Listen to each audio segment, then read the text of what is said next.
संजय राऊत यांच्यात आपसात वाद झाल्याची माहिती आहे की शरद पवारांचं नाव का पुढे केलं संजय राऊतांनी, असा सवाल प्रियंका चतुर्वेदी यांनी उपस्थित केला. आता मी माहिती घेतली नाही वाद झाल्याची, पण त्यामध्ये मला काही फार माहिती नाही म्हणून मी काही बोलणार नाही. पण काँग्रेसला समर्थन दिलं शरद पवारांना खासदार करण्यासाठी, यावरून बेसिकली हा सगळा शिवसेनेमध्ये वाद असल्याचं नाही. आता काँग्रेसनी समर्थन दिलं म्हणजे आमच्याकडे काही संख्याबळ आहे, आमच्या भरोशावर काही शरद पवार निवडून येणार होते. शरद पवार साहेबांना शिवसेनेची गरज होती, आमचीही गरज होती. त्यामुळे ते तयार झाले तर आम्ही तयार झालो. त्यांची तयारी नसती तर आमची तयारी नसती.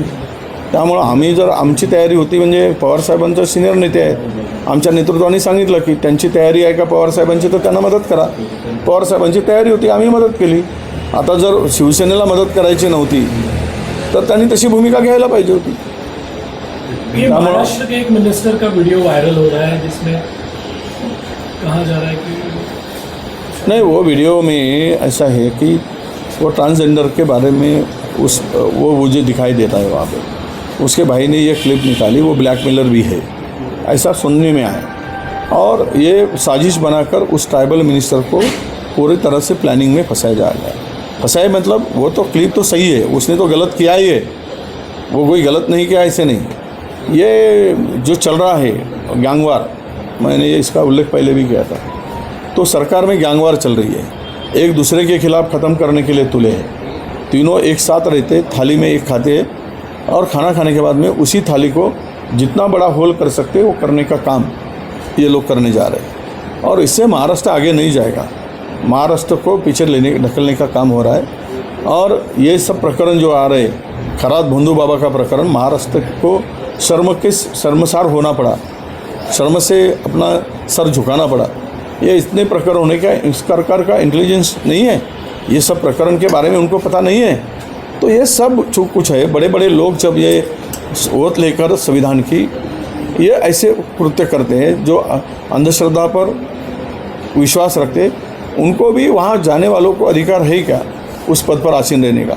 अब सवाल ये है कि अपने मिनिस्टर की बात, तो मिनिस्टर ने ये उस सरकारी बंगले का या गेस्ट हाउस का इस तरह से उपयोग करके जो किया है वो गलत किया है, उसी चौकसी सरकार करे.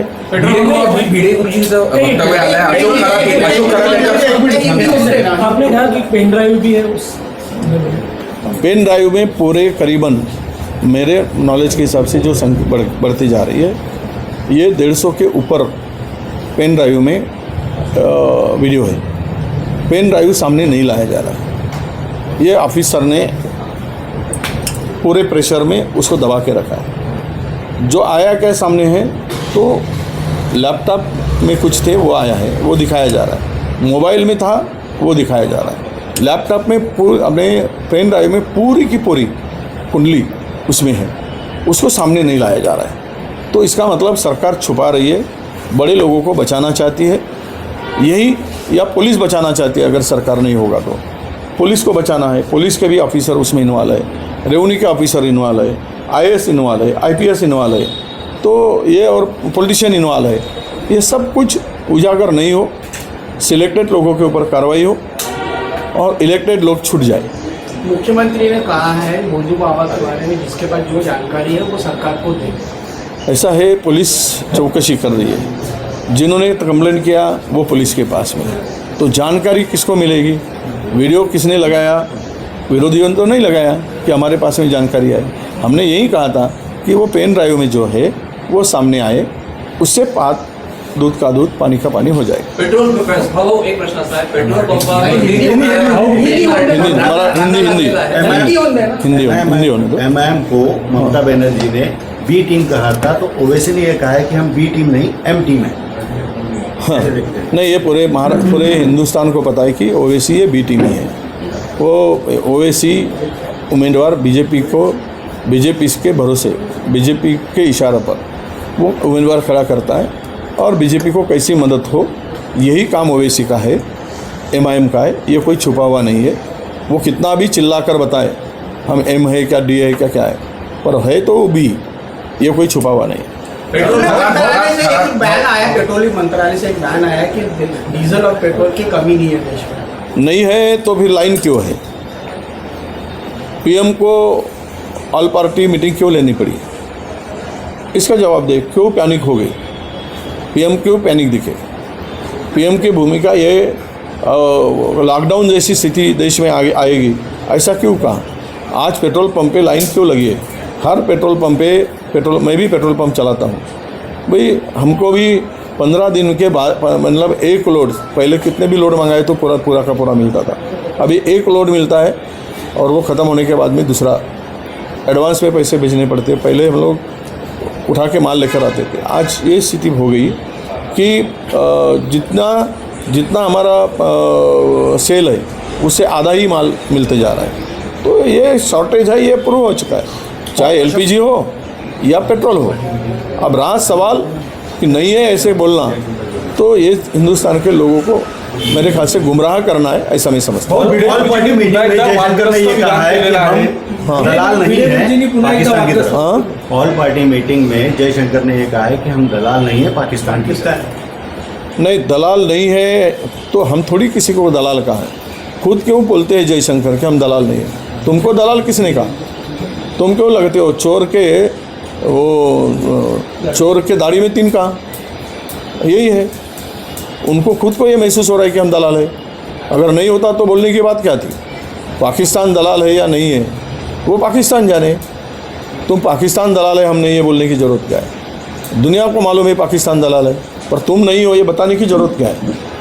भाऊ, भिडे गुरुजींनी खरात प्रकरणावर पुन्हा एकदा वादग्रस्त वक्तव्य केलेलं आहे. खरात प्रकरणावर चर्चा करण्यापेक्षा त्यांना मारून टाका असं भिडे गुरुजींनी वक्तव्य केलं. नाही, म्हणजेच याचा अर्थ भिडे गुरुजींना माहीत आहे की खरातकडे कोण कोण बडे मासे आहेत. ते पुरावा संपवण्यासाठी काल भातखळकर म्हणाले वडेट्टीवारांनी खरातच्या अरे भातखळकरांना मी सांगतो, तुम्ही बदलापूरचा एन्काउंटर केला तुमच्या RSSच्या माणसाला वाचवण्यासाठी केला, त्या संस्था चालकांना त्याचा एन्काउंटर पुरावे नष्ट करण्यासाठी. तुम्ही इथे सुद्धा तुमच्या काही मंत्र्यांना आणि पॉलिटिशियन लोकांना वाचवण्यासाठी त्याचा एन्काउंटर करायला अशी भीती व्यक्त केली. त्या भातखळकरांना आम्ही काय त्याचं समर्थन करायसाठी केली का? उद्या खरातांना फाशीची शिक्षा झाली पाहिजे, पण कायद्यानुसार झाली पाहिजे. पुरावे नष्ट करून त्यांच्या जवळच्या लोकांना वाचवण्यासाठी जर हे प्रकार होत असतील, आणि भिडे गुरुजींना चिची तीच दिसते आहे की सरकारचं संरक्षण करणं, सरकारमध्ये असलेल्या इन्व्हॉल्व असलेले सरकारमधील काही लोक आहेत त्यांच्या संरक्षणासाठी खरातला मारून टाका, अशीच भूमिका त्यांची असावी. भाऊ एक प्रश्न असा आहे, पेट्रोल पंपावर जी लाईन लागली आहे, तुम्ही पेट्रोल पंप असोसिएशनमध्ये आहे, पेट्रोल पंप आहे तुमच्याच भेटायले काही पेट्रोल पंपचे लोक आलेले आहेत तुमच्या मागे दिसत आहेत, तर काय भावना आहे, भूमिका काय? सध्या पेट्रोल आहे का नाही आहे, अफवा आहे, स्टॉक कमी आहे, काय क्रेडिट लाईनबद्दल? नाही, बघा शॉर्टेज तर आहेच, LPGचाही आहे, डिझेल पेट्रोलचाही शॉर्टेज आहे, आणि त्यामध्ये काही कुठेही लपून राहिलेलं नाही. आणि अनेक ठिकाणी आता उद्योगांनासुद्धा जे शॉर्टेज असल्यामुळे त्याची झळ पोचते. जेवढे आता कामं सुरू आहेत इरिगेशनचे, रस्त्यांचे, त्यांना जे काही डिझेल लागतं त्यामध्ये सुद्धा आता पुरवठा करताना अडचणी येत आहेत. तर हे काही शॉर्टेज नाही हे म्हणणं म्हणजे जनतेला मूर्ख बनवण्याचा धंदा आहे. थँक्यू. त्रिकूट असतं आणि याच्यात किती कोटीचा हा घोटाळा असेल, या सगळ्या याच्यामध्ये गोवंश वाहतूक, रेती आणि RTO, काय तुमचा अंदाज आहे सगळा? नाही, बघा मी आरोप जर केला, आज रामनवमीचा दिवस आहे, पावन दिवस आहे, मी सगळेच गोवंश पकडणारा मी दोष देत नाही, पण याच्यामध्ये आता काही प्रमाणात धंदा सुरू झालेला आहे आणि हे सगळं एक पूर्णतः एक रॅकेट तयार झालेला आहे. तो मग रेतीचा असेल किंवा गोतस्करांचा असेल. गोतस्करी करत असताना जे काही यामध्ये टीम तयार झालेली आहे, माझ्याच मतदारसंघामध्ये सावलीमध्ये निमगाव नावाचं गाव आहे, तेथील एक माणूस स्वतःचे तस्करी करतो आणि पुन्हा बजरंग आपला गोतस्कराचं गोवंश रक्षणाचं कामही करतो. निमगाव नावाच्या गावातला माणूस. आता मी काय सांगू, मला बोलता येत नाही, ते अंगावर येतात. म्हणजे चोरी तो चोरी वरून शिरजोरी, त्यामुळं भावना दुखावली जाते. मग आम्ही जर काही म्हणलं, यातले सगळेच काही हे आहेत असं नाही. गडचिरोलीची एक टीम आहे, ती चांगलं काम करते. गडचिरोलीतली मुलं 4-5 मुलं आहेत, ते रोखण्याचं काम करतात. त्याला मारहाण पण झाली प्रचंड, म्हणजे एक मुलगा तर गंभीर होता. काही चांगले काम करतात, काही नालायक आहेत. तर हे सगळं रॅकेट RTO च्या म्हणण्यापेक्षा हे जे RTO तर काय असतील, कोणी असतील तर आहेतच, पण यामध्ये आत्ता मी जो विषय काढला हा एक अवैध वसुलीचा सत्ता म्हणजे अधिकार क्षेत्राच्या बाहेरच्या लोकांनी किंवा तो जो कोणी हा कर्मचारी ऑफिसरच नाही, कुठला कर्मचारीच नाही, हा सगळं करतो. आता मी म्हणणार नाही की मंत्र्याकडे माझ्याकडे पुरावे नाहीत, त्यामुळे मी मंत्र्यावर आरोप लावू शकत नाही, मी RTO याच्याकडे आरोप लावू शकत नाही, पण हा एवढी हिंमत कशी करतो, याचा हस्तक्षेप कसा असतो, याला बंदोबस्त का केला जात नाही, हा खरा विषय आहे. मी लक्षवेधी लावली पण ते लागली नाही, म्हणजे चर्चेला आली नाही. पण या संदर्भात मात्र महाराष्ट्रातील आणि सगळ्या विदर्भातील लोकांना या अशा लोकांपासून सावध राहिलं पाहिजेत. मी तर बंदोबस्त करणारच आहे. सातारा SP ला विधान परिषदेमध्ये नीलम गोरे यांनी सूचना केली होती, शिफारस केली होती की निलंबित करायला पाहिजे, परंतु सभापतींनी ते रद्द केलेलं आहे. काय सांगतात? नाही, असं आहे, ज्यावेळेस उद्धव ठाकरे साहेबांची शिवसेना फुटली त्यावेळेस उपाध्यक्ष होते ना, उपाध्यक्षांनी घेतलेला निर्णय किंवा तिथून दिलेले आदेश, सूचना हे कोणतंही सरकार पाळत असतं. तो पीठासीन अधिकारी वेळेवरचा आपण त्या अधिवेशनापुरती नेमतो, त्याचं जनरली पाळत नाही. पण या निवडून आलेल्या आहेत, इलेक्टेड आहेत, उपसभापती असू देत किंवा सभापती असू देत, अध्यक्ष असू देत विधानसभेचे किंवा उपाध्यक्ष असू देत, त्यांनी दिलेला निर्देश पलटवणं, बदलणं, तर हे पहिल्यांदाच होते आहे आणि हे पहिल्यांदा घडत आहे असं मला वाटतं. भाऊ, नरहरी झिरवाळ यांचा एक व्हिडिओ आता व्हायरल झालेला आहे. आधी चाकणकर, आता हे काय वाटतं या सगळ्या बाबतीत राष्ट्रवादीचे लोक टार्गेट होत आहे की तुम्ही कुठल्या अर्थाने पाहताय? नाही, आता असं आहे की जे नको आहेत ते टार्गेट होत आहे. प्रत्येकाला जागा रिकामी करून घ्यायची आहे, स्पर्धा खूप आहे त्यामध्ये. एक मंत्र्याची विकेट गेली की दुसरा टपूनच बसला आहे, त्यामुळं दुसऱ्याची विकेट काढायसाठी तिसरा लाईनीतच आहे. तर अशा यामध्ये हे सर्व प्रकरण घडत आहे. आता एक मोठं नाव येते की याच्यामागे ट्रॅप करण्यामागे ही जागा खाली करून घेण्यासाठी झिरवाळांची जो माजी मंत्री आहे तोच हे सगळं करतो आहे. म्हणजे त्याची जागा खाली झाली तर माझी एंट्री होईल, तो मेला की मी जिवंत राहील, असं सगळं प्रकार या सरकारमध्ये राजरोसपणे सुरू आहे. मी कालच बोलताना म्हणालो की जर पेन ड्राईव्ह समोर आला तर त्या ठिकाणी किमान 3 विकेट मंत्र्यांचे पडतील. त्या अशा म्हणजे गंभीर स्वरूपाच्या त्यामध्ये व्हिडिओ क्लिप आहे. ते जर पुढे आले तर ते त्या पदावर राहू शकणार नाही. चाकणकरांनी पाय धुतले तर त्यांना आपण काढून टाकलं, पण त्याच्यापेक्षाही विचित्र अशा क्लिप त्या पेन ड्राईव्हमध्ये आहेत. केवळ त्यांनी लॅपटॉप दाखवत आहे, मोबाईल दाखवत आहे, पण ते पेन ड्राईव्ह त्यांनी लपवलं आहे. सोयीचं जेवढे आहेत तेवढेच त्या पेन ड्राईव्हमधून काढून कारवाई सुरू आहे.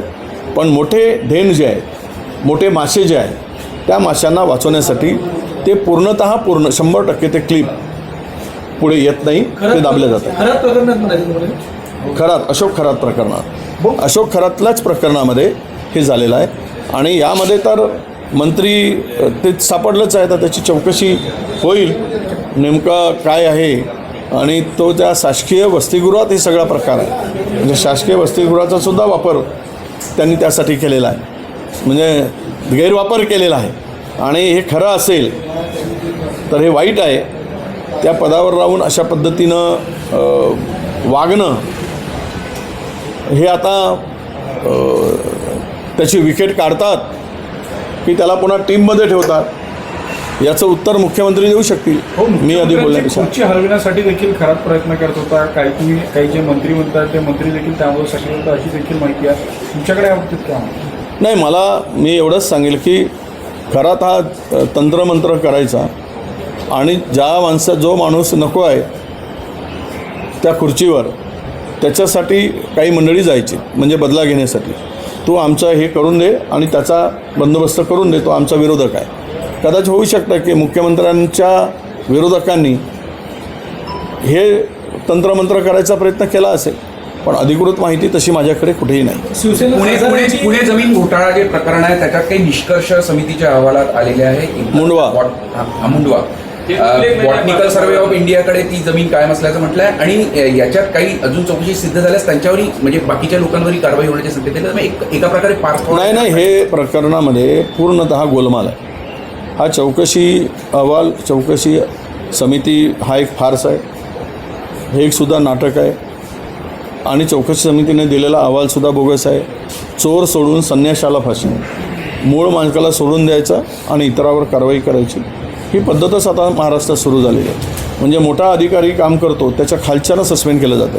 काल मी सभागृहामध्ये परवाच्या दिवशी बोललो की लहान माणसाला सस्पेंड केलं जातं आणि मोठ्यांना मात्र सोडून दिलं जातं अधिकाऱ्यांच्या संदर्भातसुद्धा. तसंच इथे लहान माशांना कारवाई होताना दिसते आणि मोठे मासे मात्र बिनधास्तपणे वावरत आहेत. हे चौकशीचा एक फार्स आहे, तो फार्स पूर्ण केला गेला आहे. त्याच्यामध्ये काही जे दिसत आहे उघड डोळ्याने, जे मालक होते त्यांच्यावर कुठलीच कारवाई होत नसेल तर ते दुर्दैव आहे. खासदारांची बैठक झाली दिल्लीला.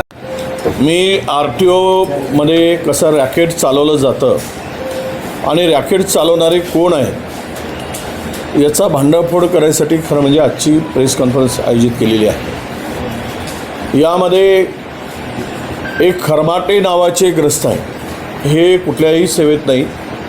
यापूर्वीच्या या परिवहन विभागाचे जे काही मंत्री असायचे त्यांच्याकडे हा बदल्यांचं पूर्ण रॅकेट चालवणारा, बदल्या करणारा हा व्यक्ती होता.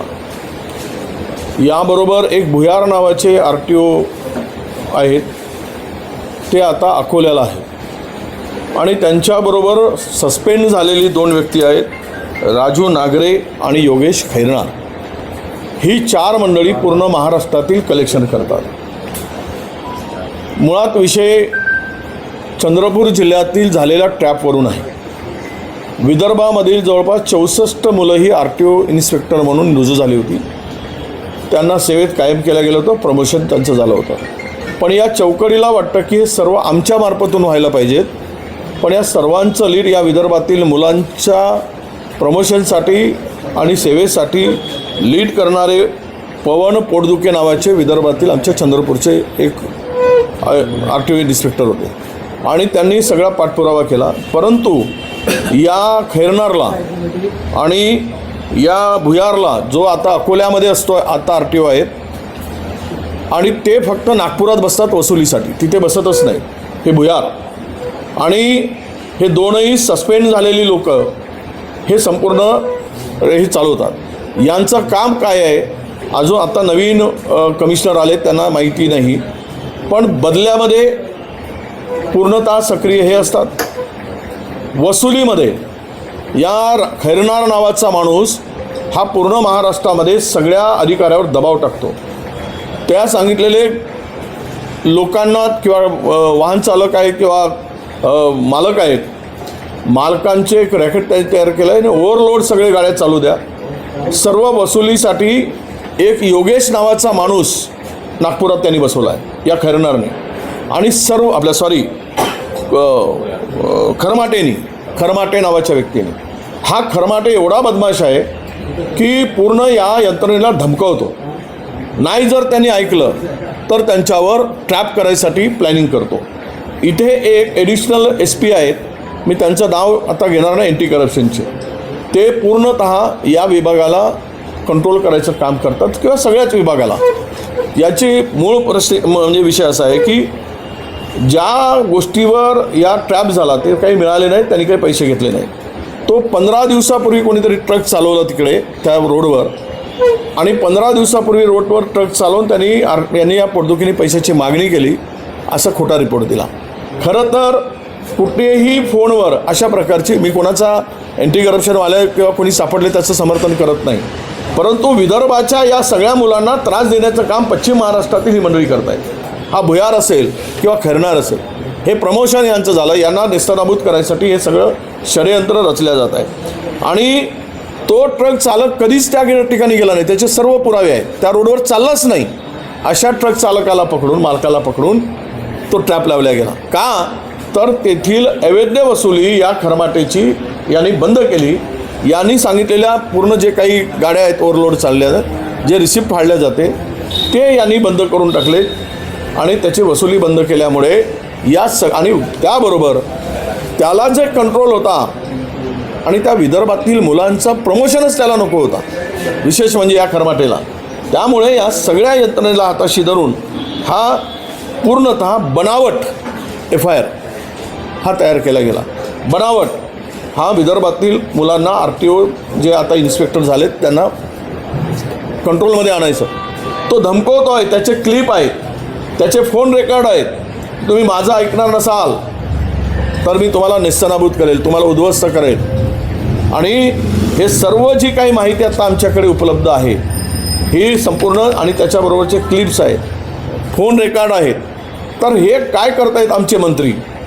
मंत्र्यापर्यंत अजून काही हे नाही. खालीच मी माहिती घेतली, मंत्र्यापर्यंत ही काही जात नाही आहे, म्हणजे सरनाईकापर्यंत ही काही सगळी वसुली जात नाही. पण RTOची सिस्टम पूर्ण हायजॅक करण्याचं काम हा खरमाटे करतो आहे. याचं नाव अनेक वेळा या खरमाटेचा बदल्यांचा रॅकेट चालवते म्हणून यापूर्वी आमची सत्ता होती त्यावेळेस याचं नाव आलं होतं. त्याच्यापूर्वीसुद्धा या खरमाटेचं नाव आलं होतं. महाराष्ट्रभर प्रत्येक ठिकाणी याला कंट्रोल करून त्या नाक्यावरची तपासणी करतो. आता उदाहरणार्थ हा जबरदस्तीनं वसूल करायला लावतो. आता ऑनलाईन बदल्या झालेत यावेळेपासून, आता बदल्यामध्ये हस्तक्षेप कमी झाला, पण वसुलीमधला हस्तक्षेप कमी झाला नाही. तिथे यांनी माणसं पेरलेली आहेत आणि माणसं पेरल्यानंतर त्या माणसाला सांगतो की इथे इतकी वसुली झाली पाहिजे. इन्स्पेक्टरनी नकार दिला तर त्याची तक्रार करतो, त्याला कुठे ना कुठेतरी त्रास देतो आणि 100 रुपये वसूल झालेत तर याला सांगतो की तू 10 रुपये ठेव, 90 रुपये मला पोहोचवून. हा खरमाटे. म्हणजे याला वाटतं की विदर्भ म्हणजे याला ह्या खरमाटेला, पश्चिम महाराष्ट्र खरमाटेला लुटायसाठी एक सोपं काम झालेलं आहे. आणि त्याच्याबरोबर भुयार नावाचा जो तो नागपूरमध्ये जो होता RTO ऑफिसर, त्याची बदली या तक्रारीमुळे अकोल्याला झाली. तर अकोल्याला झाल्यानंतर सुद्धा तो नागपुरात बसून सगळा विदर्भ हँडल करतो आणि या पोरांच्याकडून सगळी वसुली करून घेतो जबरदस्तीनं. असं हे एकूण प्रकरण आहे. म्हणून 23 मार्च 2026ला जे काही ट्रॅप झाला तो पूर्णतः कुठेही पुरावा नाही, काही नसताना येथील एक ॲडिशनल SP अँटी करप्शनचा आहे. तो गेल्या 10 वर्षापासून इथे आहे. तो कुठेही ट्रॅप फेल का होतात अनेक विभागाचे की तो फोन करतो आणि सांगतो, जरा महसूल विभागामध्ये कोणी पैसे मागितले त्याला फोन करतो, तू आज पैसे घेऊ नकोस, मग मला भेट, आणि मग पैसे वसूल करतो. 10 वर्षापासून तो ॲडिशनल SP अँटी करप्शनचा इथेच बसला आहे आणि ते हे सगळे धंदे करतो. आणि ज्यांनी पैसे दिले नाही त्याच्यावर तो ट्रॅप सक्सेस करतो. म्हणजे हे पूर्णतः मोठं रॅकेट RTOमध्ये या ठिकाणी आहे. याची पूर्ण माहिती कशा पद्धतीने हे काम चाललेलं आहे, म्हणजे खोटा FIR कसे केले जातात आणि षडयंत्राचा भाग कसा आहे, या संदर्भात होळीच्या दिवशी सकाळी तिचे क्लिप आली आहे. सर्व RTOची विदर्भातील इन्स्पेक्टरची अधिकाऱ्यांची बैठक या दोघांनी घेतली. राजू नागरे, भुयार, खैरनार. भुयार आणि खैरनार हे सस्पेंड झाले. सस्पेंड होऊ नये त्यांचा हस्तक्षेप काही संपलेला नाही. हेच सगळे दोघेच हे पूर्ण रॅकेट चालवतात. त्यामुळं या प्रकरणाची पुन्हा हे जे काही अधिकारी त्या अधिकाऱ्याला पकडण्याचा प्रयत्न झाला आहे, केवळ तो या मुलांचा 64 मुलांचा विदर्भातील लीड करतो त्यांच्या प्रमोशनच्या त्याच्यामध्ये. कारण हे सर्व काम खैरनार आणि भुयार करत होते, त्यांच्या हातून हे काम गेल्यामुळे किंवा ते त्याचा हस्तक्षेप हे होऊ देत नाही कारण तो यांच्याकडून वसुली करते म्हणून, त्यामुळंच बदला घेण्याच्या दृष्टीनंच हा ट्रॅप रचला गेला आणि त्या विदर्भातील मुलांना अडचणीत आणण्याचा प्रयत्न झाला. हे पहिल्यांदा मी या ठिकाणी सांगतो आहे.